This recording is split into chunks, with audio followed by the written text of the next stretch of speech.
नमस्कार। आज है 8 अक्टूबर और आज के करंट अफेयर्स में आप सभी का बहुत बहुत स्वागत करता हूं। आज का जो हमारा क्वेश्चन ऑफ द डे है वो है फिजिक्स का नोबेल प्राइज़ 2024 में किसे दिया जाएगा और इसके बारे में हम बाद में डिस्कस करेंगे। वीडियो में आगे बढ़ने से पहले आप सभी से रिक्वेस्ट है कि अगर आपको वीडियो अच्छा लग रहा है तो प्लीज़ इसे लाइक ज़रूर कीजिएगा और कमेंट ज़रूर कीजिए। जो भी मैं सवाल पूछता हूँ उसको आप आंसर दीजिएगा। मतलब आपके कमेंट और आपके लाइक जो होते हैं वो एक्चुअली मुझे मोटिवेट करते हैं, तो लाइक और कमेंट करना बिल्कुल ना भूलें और इस वीडियो को अपने दोस्तों के साथ शेयर ज़रूर कीजिएगा, क्योंकि देखो ये सारी चीज़ें जो होती है ना ये मेरे को क्या करती है, मोटिवेट करती है, जिससे कि मैं कंटिन्यूसली इस सीरीज़ को रख पाऊँ। चलिए आगे बढ़ते हैं हम लोग। तो पहला क्वेश्चन आज का बहुत इंपॉर्टेंट है। हाल ही में WHO दक्षिण पूर्व एशिया क्षेत्र का 77वां सत्र कहाँ आयोजित किया गया? याद रखिएगा, इसका सही जवाब जो है वो है नई दिल्ली। देखो WHO ने क्या किया, दक्षिण पूर्व एशिया है ना, साउथ जो हमारा ईस्ट एशिया होता है उसके सारे देशों का एक सम्मेलन हुआ था, एक मीटिंग हुई थी, वो नई दिल्ली में हुई थी। क्या क्या सवाल बन सकते हैं WHO से? स्थापना से एक सवाल बन जाएगा, तो 7 अप्रैल 1948। आप कमेंट करके बताइएगा, बहुत अच्छा दिवस मनाते हैं, WHO ने ही मनाते हैं हर साल 7 अप्रैल को कौन सा दिवस मनाया जाता है? आंसर आ गया होगा बहुत सारों का, तो पूछते ही आंसर आ जाते हैं। अच्छे अच्छे बच्चे होते हैं यार, कर्रे बच्चे होते हैं। जेनेवा में क्या है, इसका हेडक्वार्टर है और जेनेवा कहाँ है? स्विट्जरलैंड में है। भाई साहब अमीरों का पूरा पैसा यहीं पड़ा हुआ है, कभी मौका मिले तो निकाल लेना जाके। और एक सवाल और बन सकता है कि इसका प्रमुख कौन है, मतलब चेयरमैन, CEO, एवरीथिंग, जो भी कुछ बोलना है बोल लीजिए आप। उनका नाम है टेड्रोस अधोनम जो है वो वर्तमान में क्या है, WHO के हेड हैं। और क्या सवाल बन सकता है यहाँ से? बस इतने ही सवाल बन सकते हैं। WHO का फुल फॉर्म तो very easy, world health organisation. चलिए दूसरा सवाल देखते हैं आज का हम लोग।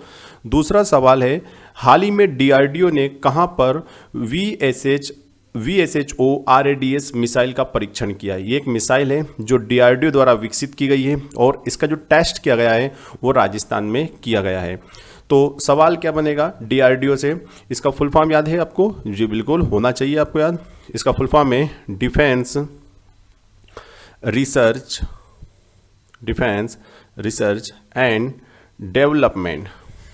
Development organisation. ये जो होता है इसका फुल फॉर्म है DRDO का। DRDO की स्थापना कब हुई थी? इससे एक बहुत अच्छा सवाल बन सकता है। 1958 में DRDO की स्थापना हुई थी। एक सवाल पूछ सकता है इसका हेडक्वार्टर कहाँ है, तो दिल्ली में क्या है इसका हेडक्वार्टर है, याद रखिएगा। इसके अलावा और क्या सवाल बन सकते हैं इससे? एक सवाल ये बन सकता है कि इसका वर्तमान में जो चेयरमैन है, चेयरमैन मतलब इस DRDO का हेड कौन है वर्तमान में, तो कामत साहब है। और कामत साहब का पूरा नाम जो है वो है शमीर वी कामत जो है उनका पूरा नाम होता है कामत साहब का। और क्या सवाल बन सकता है DRDO से? देखो DRDO से एक सवाल बन सकता है उसका मोटो क्या है, बलश्य मूलम विज्ञानम जो है इसका मोटो है। और एक सवाल और बन सकता है DRDO कौन सी मिनिस्ट्री के अंतर्गत आता है, तो ये है मिनिस्ट्री ऑफ डिफेंस के अंतर्गत ये आता है। और एक सवाल और बन सकता है यहाँ से, चलो ठीक है, ये तो अपन ने संस्कृत में बोल दिया बलश्य मूलम विज्ञानम, ठीक है, बट इंग्लिश में क्या बोलोगे? तो इंग्लिश में बोलते हैं स्ट्रेंथन्स, है ना, strengthens origin is in science. इसका पूरा मतलब होता है, बलश्य मूलम विज्ञानम का मतलब क्या होता है? Strengthens origin is in science, ऐसा बोलते हैं इसको। पूरा लिख दूं क्या? चलो छोड़ो चक्कर ना, हिंदी संस्कृत का बहुत इंपॉर्टेंट होता है, संस्कृत में आता है वैसे, इंग्लिश में नहीं आता है इसका, ठीक है। चलिए फिर भी आपको अगर समझ में नहीं आ रहा है कि सर क्या बोल रहा है, तो मैं बोल रहा हूँ strengthens origin is in science. चलिए अगला सवाल देखते हैं। यूनाइटेड किंगडम ने चागोस द्वीप समूह की संप्रभुता मतलब पूरा किसके हैंड ओवर कर दिया है, किस देश को सौंपने की घोषणा की है? तो सबसे पहले आपको देखना पड़ेगा चागोस द्वीप है कहाँ। तो देखो ये है हमारा India, this is Sri Lanka, this is Maldives. और मालदीव के यहाँ पर ये बहुत सारे आइलैंड हैं और ये बहुत सारे आइलैंड का एक प्रकार से ग्रुप है, मतलब अलग अलग जगह पर अलग अलग डेटा मिलेगा, बट 60+ आइलैंड है ये। और क्या हुआ कि यहाँ पर आप देखोगे this is Mauritius. Mauritius is part of Africa continent, है ना, याद रखिएगा अफ्रीका महाद्वीप का ये पार्ट होता है मॉरिशस। आप यहाँ पर देख सकते हो ये सेशेल्स होता है, यहाँ पर ये सेशेल है, इधर ये मेडागास्कर है। तो कहानी क्या है, थोड़ी सी आपको इतिहास में जाना पड़ेगा। जब यूरोपियन कंपनी इस पूरे के पूरे इस एशिया में आई थी और पूरे जो हिंद महासागर पर कब्जा किया था, इन यूरोपियन कंपनियों ने व्यापार करने के लिए आई थी, तो इस जगह पर फ्रांस की कंपनी भी आई थी। तो सबसे पहले ये पूरा ग्रुप के जो समूह है जहाँ पर 60 से अधिक द्वीप है, इसी को क्या कहते हैं हम, चागोस द्वीप कहते हैं। तो सबसे पहले चागोस द्वीप पर कब्जा किया फ्रांस ने। तो फ्रांस सबसे पहले यहाँ पर आया और उन्होंने यहाँ पर अपने जो भी XYZ चीज़ें वो उन्होंने की यहाँ पर। लेकिन जब फ्रांस वालों का यहाँ पर काम नहीं बना तो उन्होंने इस चागोस द्वीप को हैंड ओवर कर दिया ब्रिटेन को। तो 1814 में ये ब्रिटेन के पास चला गया। अब ये ब्रिटेन के पास रहा, ब्रिटेन की कॉलोनी बन के ही रहा पूरा का पूरा। जिस प्रकार ब्रिटेन ने इंडिया पे राज किया वैसे ही वो चागोस द्वीप भी उनके पास ही था। फिर क्या हुआ कि हम तो 1947 में आज़ाद हो गए, बट जो ये मॉरिशस था जो जिसके ऊपर ब्रिटेन का अधिकार था, मॉरिशस कब आज़ाद हुआ पता आपको? मॉरिशस जो है वो 1968 में आज़ाद हुआ था। तो उसको फ्रीडम मिल गई 1968 में। लेकिन जो पहले मॉरिशस के पास जो चागोस द्वीप हुआ करता था, ये हैंड ओवर नहीं किया ब्रिटेन ने। ब्रिटेन बोले कि ये तो हम रखेंगे, क्योंकि ब्रिटेन जाना थोड़ी चाहता था भाई साहब, इंडिया से भी मजबूरी में भगाया है उनको, कूट काट के भगाया अपन ने, उनकी इच्छा थोड़ी थी जाने की। वो तो बोल रहे थे भैया नहीं जाए हम, तो आपने भगाया है उनको। तो वैसे मॉरिशस से जब वो जा रहे थे तो उन्होंने क्या चागोस द्वीप को नहीं दिया मॉरिशस को। अब क्या हुआ कि और चलो ठीक है दिया नहीं दिया, बट ये लोग क्या कर रहे थे मालूम तुमको?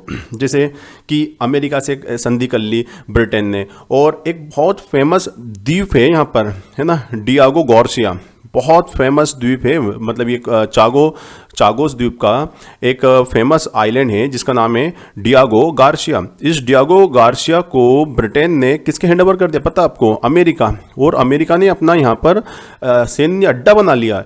तो ऐसा चल रही थी, पूरी मामला चल रहा था। 2019 में जो मॉरिशस था इस पूरे के पूरे मामले को ICJ international court of justice में लेके गया। फिर वहाँ पर ICJ ने बोला कि भाई साहब आप क्या कर रहे हो, चागोस द्वीप के ऊपर आप उसको मॉरिशस को हैंड ओवर करो ना। और फाइनली अब जाकर अक्टूबर 2024 में ब्रिटेन ने बोला कि हम लोग जो हैं इसको वापस कर रहे हैं। तो याद रखिएगा ये कहाँ पर पड़ता है चागोस द्वीप? हिंद महासागर में। चलिए अगला सवाल की ओर प्रस्थान कर रहे हैं। हाल ही में किसने महिला एकल चाइना ओपन खिताब जीता है? तो इसका सही जवाब जो है वो क्या है भाई साहब? Coco Gauff. ये जो महिला है पहले से आ गई थी स्क्रीन पर। तो कोको गॉफ ने इस बार क्या हुआ है, पूरा का पूरा महिला एकल चाइना ओपन खिताब जीता है। देखो चाइना में अभी क्या हुआ, टेनिस का टूर्नामेंट चल रहा है जिसको हम चाइना ओपन कहते हैं। अभी अपन ने इसमें 2 सवाल बन सकते हैं। देखो एक मेल का बन सकता है, कार्लोस अल्कराज ने जो क्या किया था, ये चाइना ओपन जीता था। और महिला वाला किसने जीता है? कोको गॉफ ने। कैरोलिना मुचोवा, है ना, ये जो प्लेयर है इनको हराकर कोको गॉफ ने ये जीता है। देखो अभी वर्ल्ड की सबसे जो मैन चल रही है वो एरिना सेबेलेंका चल रही है, लेकिन बहुत बड़ा उलटफेर हुआ, क्वार्टर फाइनल में ही एरिना सेबेलेंका हार गई थी। चलिए अगले सवाल की ओर प्रस्थान कर रहे हैं हम लोग। अगला सवाल जो है वो है हाल ही में किसने ईरानी कप 2024-25 जीता? मतलब अभी ईरानी कप संपन्न हुआ और इसका सही जवाब है महाराष्ट्र की जो मुंबई टीम है, मुंबई की जो क्रिकेट टीम है उसने ये ईरानी कप जीता है। देखो ईरानी कप से एक सवाल बन सकता है कि ईरानी कप की शुरुआत कब हुई थी? इस कप की शुरुआत हुई थी 1959 और 60 के दरमियान ये कप शुरू हुआ था। पहले इसे ईरानी ट्रॉफी के नाम से जाना जाता था, फिर बाद में इसका नाम क्या हो गया? ईरानी कप हो गया। और देखो 27 साल बाद, है ना, ये बहुत बड़ा एक कह सकते हो आप कि 27 साल लगे हैं ईरानी कप जीतने में। इस अभी मुंबई जीत नहीं रहा था इतने दिनों से, तो मुंबई ने ये टूर्नामेंट जीत लिया है। देखो कुछ ऐसी ट्रॉफी है जो एग्जाम में आ सकती हैं, जैसे ईरानी कप का पूछेगा आपसे तो आप बता दोगे सर वो क्रिकेट से संबंधित है। आपसे पूछेगा दिलीप ट्रॉफी का संबंध किससे है, तो ये बता दोगे आप। इसके अलावा एक ट्रॉफी और होती है देवधर ट्रॉफी, ये भी क्रिकेट के लिए होती है। रणजी ट्रॉफी वेरी फेमस, सबको पता है, घरेलू क्रिकेट टीम जो होती है हमारे आपस में खेलती है, मैच वगैरह जो भी है। विजय हजारे ट्रॉफी, तो ये 4 ट्रॉफी का संबंध किस चीज से है?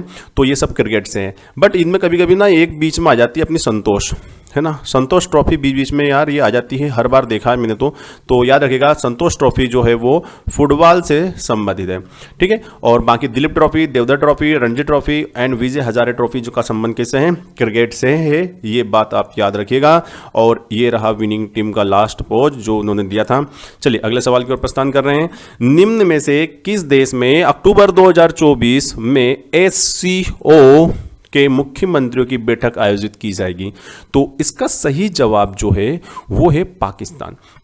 अभी क्या हो रहा है, SCO की बैठक होने वाली है अक्टूबर में, ठीक है। और भारत बहुत दिनों बाद SCO की बैठक में जा रहा है ना। इससे पहले सुषमा स्वराज थी जो इस SCO की बैठक में पाकिस्तान गई थी। अभी हमारे जो पाकिस्तान से हैं जो संबंध ठीक ठाक चल ही नहीं रहे हैं, हमारी जो डिस्कशन होता है, डायलॉग डिस्कशन होता है, वो बंद पड़ा हुआ है। तो इस बार हमारे जो विदेश मंत्री हैं जयशंकर प्रसाद, वो इस समिट में हिस्सा लेने के लिए पाकिस्तान जाने वाले हैं, ठीक है।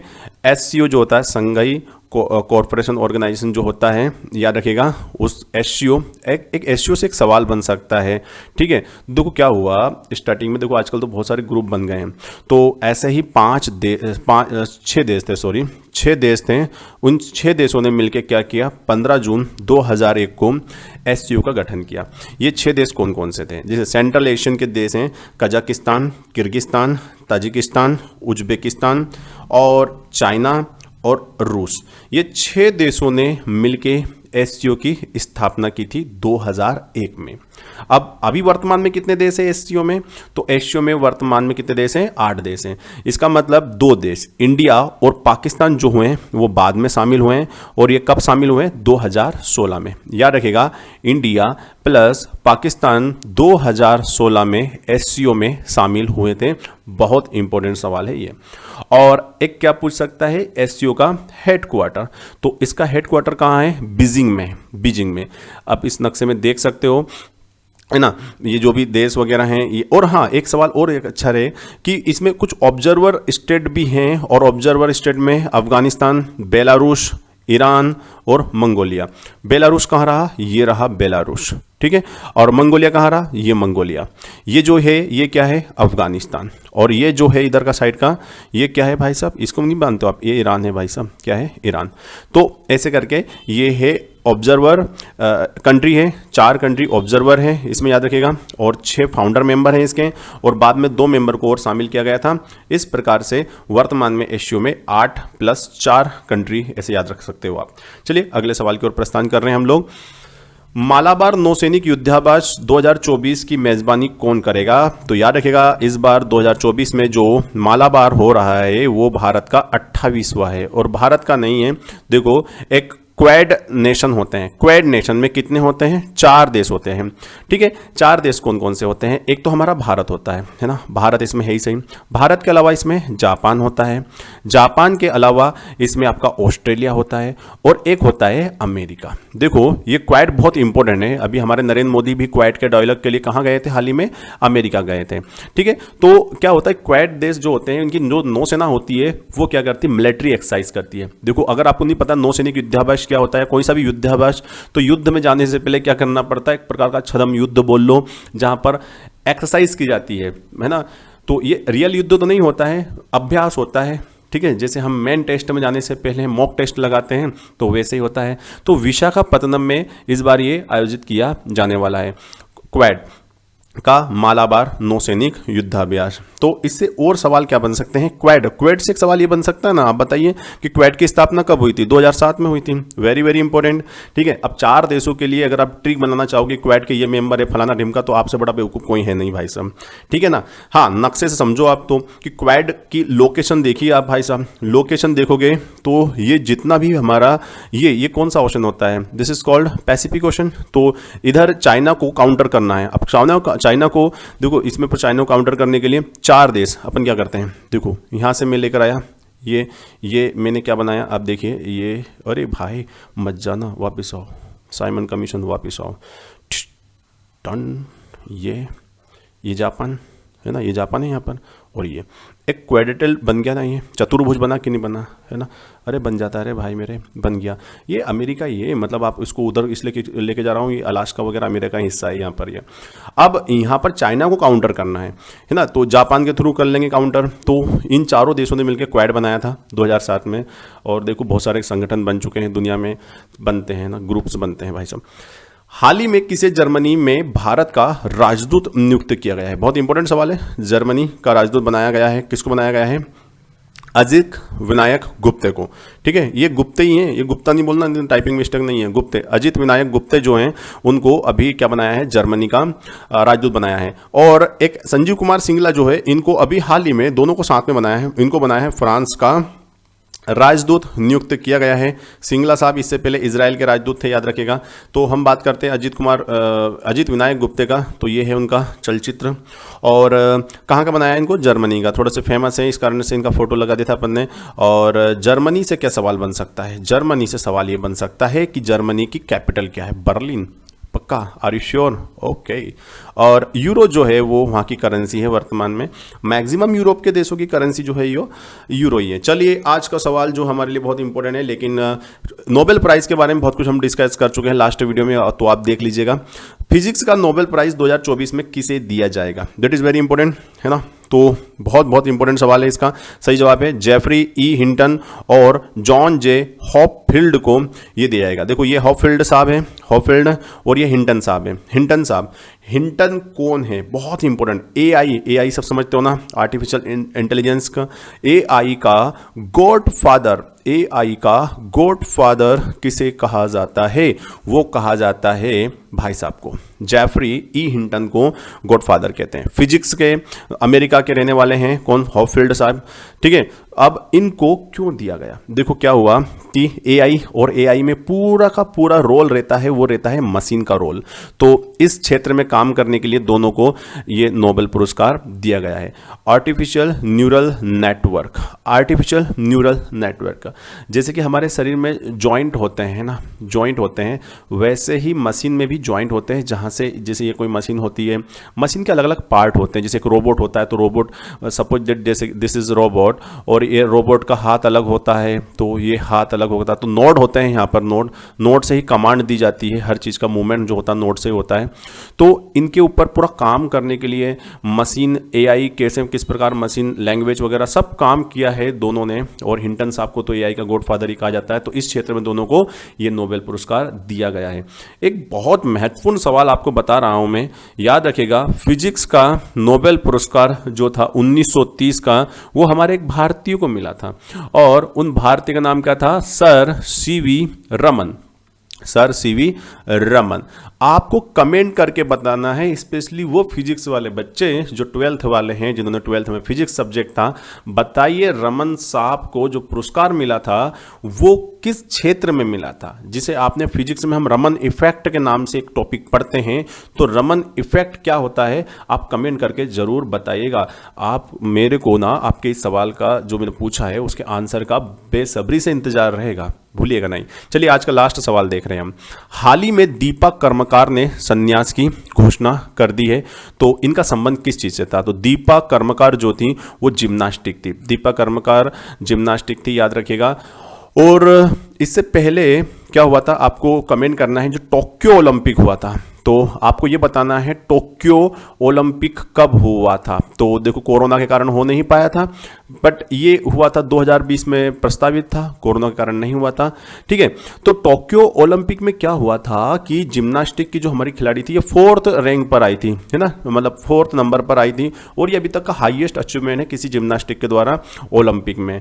हालांकि ये मेडल लाने से थोड़ी चूक गई थी, और इन्होंने एक टेक्निक का इस्तेमाल किया था उस टाइम पे, प्रोडोनोवा जिम्नास्टिक में सबसे, जिसे बोल सकते हैं ये डेडली एक प्रकार की प्रैक्टिस होती है। अगर आपका थोड़ा बहुत भी इसमें थोड़ा बहुत भी मिस हो जाता है तो आपको मृत्यु भी प्राप्त हो सकती है। इन स्पाइट ऑफ दीपा कर्मकार ने इसमें अच्छा परफॉर्म किया, प्रोडोनोवा को इन्होंने सफलतापूर्वक इस जो भी एक्सरसाइज थी उसको पूर्ण किया, बट फिर भी वो मेडल से चूक गई थी। तो दीपा कर्मकार ने भी बोला है कि अब मैं उन्होंने संन्यास ले लिया है, अब वो दोबारा जिम्नास्टिक में भाग नहीं लेगी। तो ये था आज का डिस्कशन। आई होप आपको पसंद आया होगा। Thank you very much for the discussion. Have a nice day. जय हिंद, जय भारत।